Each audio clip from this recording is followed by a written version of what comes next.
afternoon. It's good to see all y'all again. Surprised you all have not gotten tired of my voice.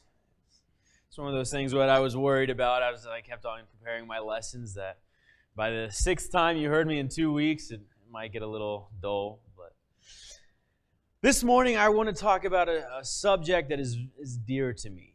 One that I had to learn, and I'm still learning currently, that is always constant with me.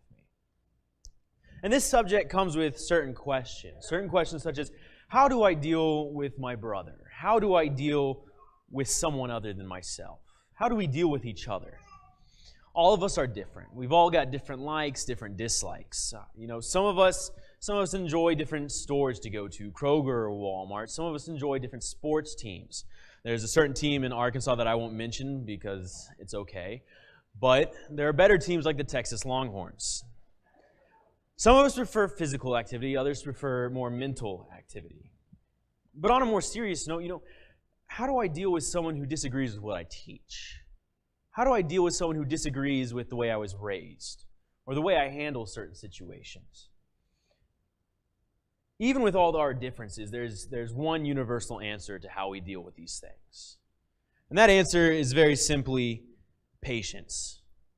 Why must we be patient? Growing up, I was often told to be patient, Zach. Be patient. You have to wait for that. You can't have that yet. As a kid, I never really understood that, and I kept whining and complaining and still got the same answer. But as I've gotten older, I understand the value of patience, the need for patience, and why it matters. In the New Testament, patience is mentioned 24 times. But there's a difference between patience and endurance. There are two different ideas that have two different ways of reasoning. In verses such as Colossians 3, chapter 3, verse 12, we read, "Put on then, as God's chosen ones, holy and beloved, compassionate hearts, kindness, humility, meekness, and patience, bearing with one another, and if one has a complaint against another, forgiving each other. As the Lord has forgiven you, so you must also forgive. And above all these, put on love, which binds everything together in perfect harmony." In 2 Timothy chapter 3, we read, "You, however, have followed my teaching, my conduct, my aim in life, my faith, my patience, my love, my steadfastness, my persecutions and sufferings that happened to me at Antioch, at Iconium, and at Lystra, which persecutions I endured. Yet from them all the Lord rescued me." In this verse, we see the difference in steadfastness and patience. In Hebrews chapter 6, we read, "And we desire each one of you to show the same earnestness, to have this full assurance of hope until the end, so that you may not be sluggish, but imitators of those who through faith and patience inherit the promises." Patience and endurance are very different ideas. They're often clumped together because they work together. Turn with me to James chapter 5. The two words for endurance and patience are often used in conjunction with each other because they work with the same things. James chapter 5 and verse 7, we'll start there. "Be patient, therefore, brothers, until the coming of the Lord. See how the farmer waits for the precious fruits of the earth, being patient about it until it receives the early and the late rains. You also be patient. Establish your hearts, for the coming of the Lord is at hand. Do not grumble against one another, brothers, so that you may not be judged. Behold, the judge is standing at the door. As an example of suffering and patience, brothers, take the prophets who spoke in the name of the Lord. Behold, we consider those blessed who remain steadfast. You have heard of the steadfastness of Job, and you have seen the purpose of the Lord, how the Lord is compassionate and merciful." Because they're written together in verses, I often think they mean the same things. They go together, and so they're obviously talking about the same thing. However, it's not so. Endurance is the idea of continually going and going and going until you finish something. This is why it's often talked about as a race. Finish the race of faith. Because in a race, you need endurance. When I run, if I'm running longer than 3 miles, I have to remind myself that I've got to finish whatever distance it is. And if it's today, I've got to run 7. So when I get to that 6th mile, I'm going to have to realize that I've still got one more. But it's one of those things that I've got to keep pushing myself. I've got to continually go until I finish that race. Because when you get to a certain distance, you have to turn around and you have to go all the way back. Endurance is there for our sufferings. When we deal with sufferings, we must endure. We must push through and continue to go through them until they are finished. However, patience is the idea of being slow to anger, slow to irritation. Patience is being able to tell someone that you're working right now and that while you'd love to sit there and talk, you'd have to get back to your work. Patience is the idea of dealing compassionately and kindly with someone other than yourself, no matter how many times you feel irritated or frustrated with them. The two ideas are very different from each other, but equally important as Christians. But today I want to just focus on patience and that itself. There's a reason patience is mentioned so many times in the Bible. In the New Testament, you're dealing with a world of many different people. In the Roman Empire, you've got different nationalities, different types of people wherever you go. Because it took over the known world at the time. The apostles would have dealt with different types of people. At Ephesus, it was a marketplace. You would have been filled with Jews, with Romans, with Greeks, with Asians. All different types of people and all different viewpoints. And you would have had to have patience for all.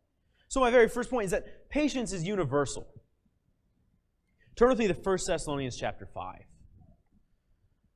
1 Thessalonians chapter 5. And we'll see this idea that patience is a universal characteristic. 5:14.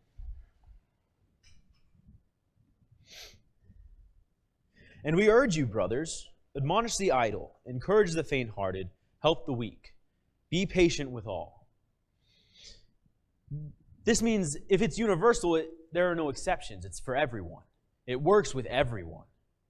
It doesn't matter if I'm dealing with someone who has the same faith as me or someone who is dealing with the same or a different faith than me. My patience should work for everyone. If I were at Panera and I were sitting there studying my Bible and working along a lesson, and someone came up to me who was of a different faith, and they started asking me why I believe what I believe, and then told me why they believed what they believed.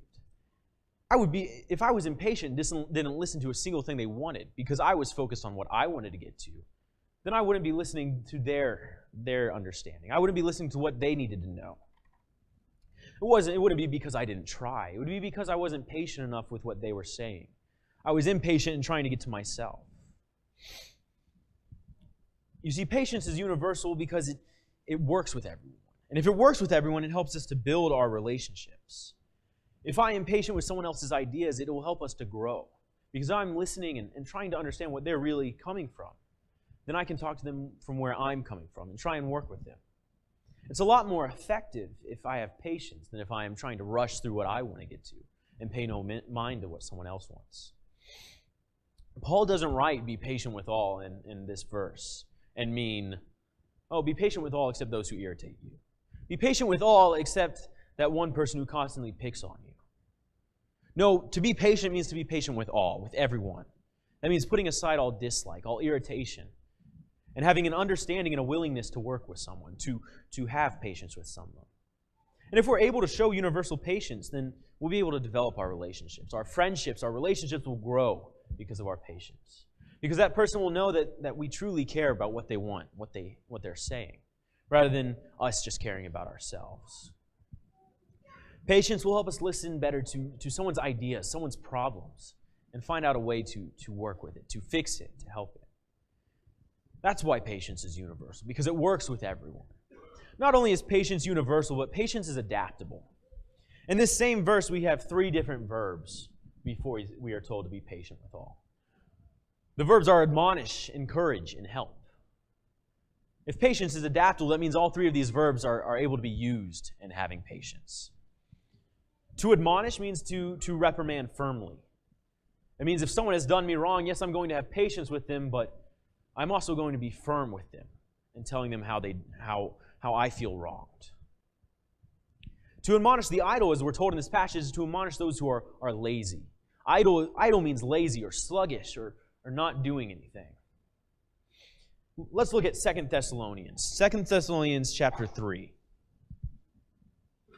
In this passage, we have a warning considering idleness. 2 Thessalonians 3, verse 6. Now we command you, brothers, in the name of our Lord Jesus Christ, that you keep away from any brother who is walking in idleness and not in accord with the tradition that you received from us. For you yourselves know how you ought to imitate us, because we were not idle when we were with you, nor did we eat anyone's bread without paying for it. But with toil and labor we worked night and day, that we might not be a burden to any of you. You see, if we are idle, then we become a burden to people. We become a burden to those who are trying to help. We see that the apostles worked for their bread. They worked for their food because they understood the problems of being idle. And we also understand that if we see someone who is idle, we are to admonish them. We are to encourage them to not be idle, to show them that there is work to be done. The apostles warned the Christians about busybodies too, about those who appeared to be doing work but weren't truly doing work. Those who constantly seemed busy but weren't really getting anything done. And we've all had these moments. In school where I was in class, if I was being a busybody, I would fill out the worksheet and then zone out for the rest of the class. But it would look like I did the work because that worksheet was finished. But I really wasn't learning anything. I really wasn't getting anything done. If I was being a busybody here, and I was just sitting there and I would give Jacob a sermon every week, but that's all, and I would just kind of go through the motions. Well, if I was being a busybody and Jacob came up into my office and started yelling at me and flipping things at me and telling me to be a better worker, that would frighten me. That would get me to work for a few days. But it would kind of wear off because that fear, that shock of what happened would wear off. However, I believe that if Jacob came into my office because I was being a busybody and he sat down and admonished me and firmly told me that I needed to get more work done, that I needed to be doing more in my time, well, that would resonate a little bit better with me because it was done with firmness, with the idea that, Zach, you've got to do better. You've got to do more. But it wasn't done with the shock and the yelling. God has the same patience with us. He has the same firmness with us in our deeds. We read of this in Romans chapter 2, that His patience has reprimanding, that God is patient in order to lead us to repentance. And that's how we should be with those who are idle. The second verb that we read is encouragement, to encourage those who are weak, those who are struggling. They encourage the faint-hearted. That means if we notice someone who is dealing with a certain trial or temptation, and we go up to them and we try and help them through it, we encourage them that they can do it, that they can get through it with God's help. In my mind, I think of someone who is worried about the small things, the minuscule things in life that constantly get them down, that they're constantly stressed about. If someone is constantly stressed about that, then all we have to do is remind them that those small things don't really truly matter. Those small things are just there to help us get through our day-to-day lives. This is where our patience comes in. Our patience in encouraging someone who constantly is getting down might begin to grind on us with the same problems, the same, I'm dealing with this thing this week, I'm dealing with that this week. We need patience in order to constantly come back with that encouragement to help them. The third verb we read of is to help someone. Help means to make something easier for someone. Specifically, this one is helping the weak. We all have an image of weakness in our minds. In my mind, I constantly go to my grandparents. They're older. They're not as spry as they used to be. They're losing their strength. At my wedding, my grandma fell and hurt herself. And it was one of those things that reminded me that they're getting older. And if I'm told to help the weak, that means I am out there helping my grandma with what she needs. I'm there helping my grandparents with whatever they need because they need that help. But this still means we need patience with our help because we could be doing something that we have no really rhyme or reason to why we're doing it as other than helping them. And it could get boring. It could get tiring. But if we have patience, then we'll continually do it to get through it. Patience is not only adaptable and universal, but it also makes unity possible. As Christians, one of our goals is spiritual unity. It's the idea of togetherness. Let's look at Ephesians chapter 4. Ephesians chapter 4, and we see Paul telling us, encouraging us to walk in a manner according to which we have been called. Ephesians chapter 4 and verses 1 through 3. I, therefore, a prisoner for the Lord, urge you to walk in a manner worthy of the calling to which you have been called, with all humility and gentleness, with patience, bearing with one another in love, eager to maintain the unity of the Spirit in the bond of peace. eager to maintain the unity of spirit and the bond of peace. But you see, in order to maintain that unity, we need those characteristics, those specifics he goes into, using humility, gentleness, patience, and with all love.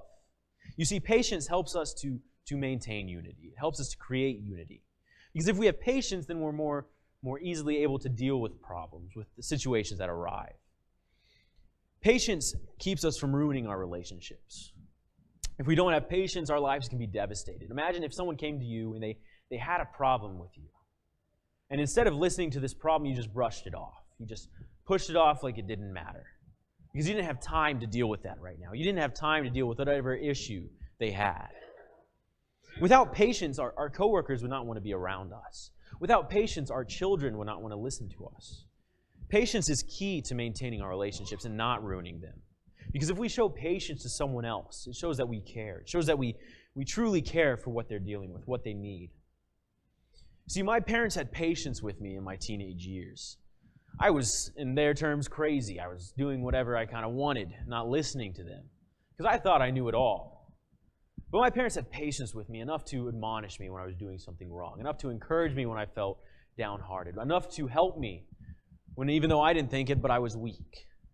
My parents had patience with me to help me grow. That's the type of patience we need to have with those in our lives, the patience that helps each other grow. Not only does patience help us from ruining our relationships, but it helps us to examine the needs of our brothers and sisters. If I have patience with Bailey, then I can see what's stressing her out. If I have patience with Bailey, then I can understand why she's frustrated, and I can find a way to help her. However, if I'm impatient, then that just adds to the stress. That just adds to the frustration, because it seems like I don't want to deal with it. It seems like I don't care. Our patience helps us to take a step back. Take a step back and look at what is going on and examine the needs that are there. If someone is asking for help in regards to moving or something along that lines, then if we have impatience when we show up, then we're going to be there constantly looking at our watches, constantly looking at when it's going to finish up. But if we have patience, then we're going to do it with all joy. We're going to be working and happy to be there because we're helping out a brother. Not only does patience help us to examine the needs around us, but it helps us to further the work of the kingdom. We're told to be lights of the world. I mentioned that earlier, that Jesus is the light that leads us. And if we're on that path, then we're in the light. But we're told to be lights of this world. We're told to lead others to Christ.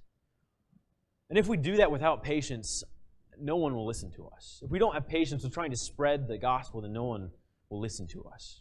However, if we have patience, then others will tend to listen to us better, because we're taking time to listen to what they want to study, what they want to learn about, rather than what we want to get to, what the checklist we have in our Bible study to cover.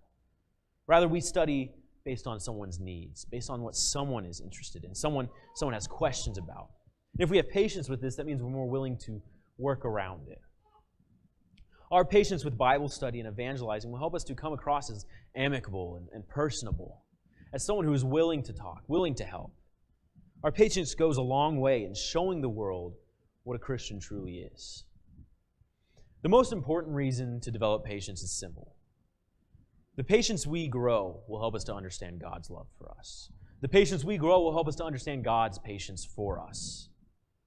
He shows us patience in everything, when we slip up, when we struggle. And He is an example of patience in everything. He patiently waits for us to focus on Him. He patiently waits for us to live our lives as He has asked us to.